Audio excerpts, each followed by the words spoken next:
آج کہنے والے کہتے ہیں کہ حسبنا کتابullah، ہمارے پاس کتاب اللہ کی کافی ہے، ہمیں کسی اور کی ضرورت نہیں، ہم کتاب اللہ کو خود دیکھیں گے، خود سمجھیں گے اور خود دیکھ کر اور سمجھ کر جو ہمارے طریقہ سمجھ میں آئے گا اس پر چل پڑیں گے۔ یہ جو دعویٰ کیا جا رہا ہے یہ در حقیقت خود قرآن کریم کو نہ سمجھنے کا نتیجہ ہے۔ پہلی سورت میں سورہ فاتحہ میں اللہ تبارک و تعالی نے واضح طور پر بیان فرما دیا کہ صراط مستقیم وہ نہیں ہے جو تم اپنے دماغ سے، اپنی سمجھ سے، اپنی سوچ سے قرآن کو دیکھ کر سمجھو۔ صراط مستقیم وہ ہے جس پر اللہ کے انعام کو منعم شدہ بندے کاربند رہے ہوں۔ اور کیا فرمایا؟ وَاتَّبِعْ سَبِيلَ مَنْ أَنَابَ إِلَيَّ، ان لوگوں کا راستہ اپناؤ، ان لوگوں کے پیچھے چلو جو مجھ سے رجوع کرنے والے ہیں۔ سبیل من اناب الیہ، وہاں پر بھی کتاب کا حوالہ نہیں دیا، وہاں پر بھی حوالہ دیا، رجال کا حوالہ دیا، رجال اللہ کا حوالہ دیا۔ تو اس کا یہی وجہ ہے کہ حضرت نبی کریم سرور دو عالم صلی اللہ علیہ وسلم کے وقت سے لے کر آج تک دین کی صحیح تعبیر و تشریح جو متوارث چلی آئی ہے اس کا راستہ یہی تھا کہ صحابہ کرام نے حضور اقدس صلی اللہ علیہ وسلم کی صحبت حاصل کی اور پھر ان صحابہ نے تابعین کی تعلیم دی، ان کی تربیت کی، وہ تابعین بن گئے۔ تابعین کے بعد تبع تابعین آئے، وہ تبع تابعین بن گئے۔ یہ سلسلہ روز اول سے اسی طرح چلا آ رہا ہے اور انشاءاللہ قیامت تک اسی طرح جاری رہے گا۔ بیچ میں پتہ نہیں کتنے دانشور اٹھے ہیں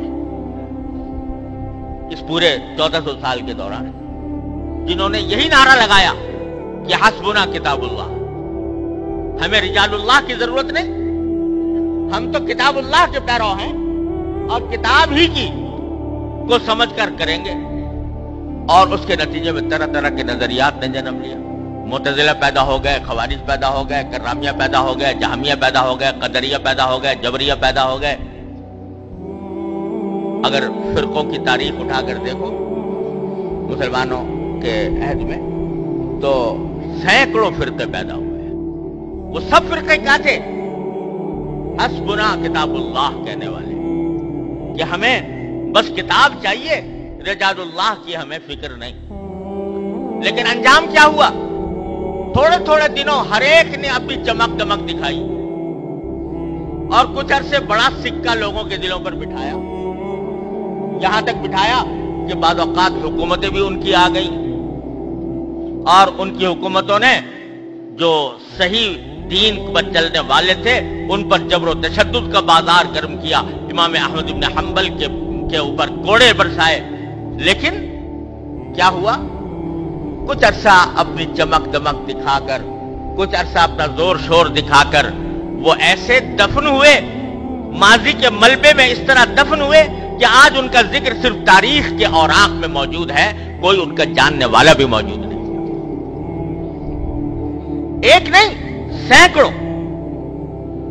تو یہ عبرت کا سبق ہے ان لوگوں کے لیے کہ جو رجال اللہ سے قطع نظر کر کے صرف کتاب اللہ کو دیکھنا چاہتے ہیں اپنی سمجھ کے مطابق، اپنی فہم کے مطابق، اور رجال اللہ کے ساتھ ان کی صحبت اور ان کی تعلیم سے بے نیاز ہو کر چلنا چاہتے ہیں، وہ سب 1400 سال کے اندر وہ سب ختم ہو چکے ہیں اور نئے نئے پیدا ہوتے رہتے ہیں، ختم ہوتے رہتے ہیں، نئے نئے پیدا ہوتے رہتے ہیں، ختم ہوتے رہتے ہیں۔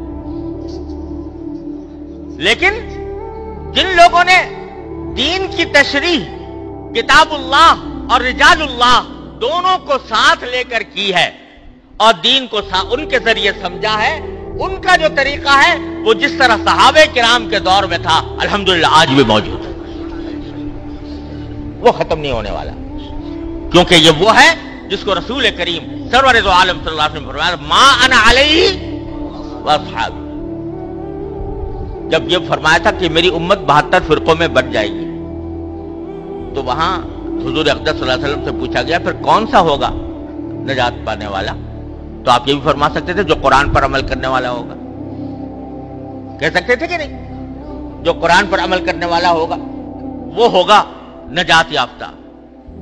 آپ نے یہ نہیں فرمایا، فرمایا ما انا علیہ واصحابی، جس طریقے پر میں ہوں اور میرے صحابہ ہیں وہ ہوگا صحیح راستے کے اوپر۔ جس کے معنی یہ کہ جو کتاب اللہ تو ہے ہی اپنے مقام پر، لیکن کتاب اللہ کے ساتھ رجال اللہ کو لے کر جو چلے گا وہی ہوگا صحیح راستے پر اور وہ نجات پانے والا ہوگا۔ تو اللہ تبارک و تعالیٰ نے ہماری ہدایت کے 2 سلسلے عطا فرمائے ہیں، اور اس میں افراط و تفریط جو ہے وہ انسان کو گمراہی میں لے جاتی ہے۔ کسی نے یہ نعرہ لگایا کہ کتاب اللہ کافی ہے، رجال اللہ کی ضرورت نہیں، اس کا انجام میں نے بتا دیا۔ کسی نے یہ نعرہ لگایا کہ ہمیں رجال اللہ چاہیے، کتاب کی ضرورت نہیں۔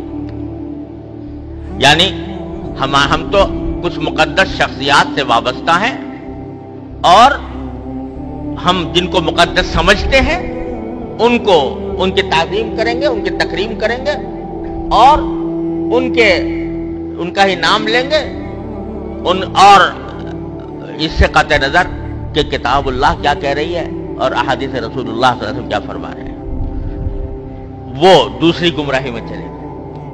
لہذا اعتدال کا راستہ جو خود سورہ فاتحہ نے بتایا وہ یہ ہے کہ کتاب اللہ اور رجال اللہ دونوں کو ساتھ لے کر چلو۔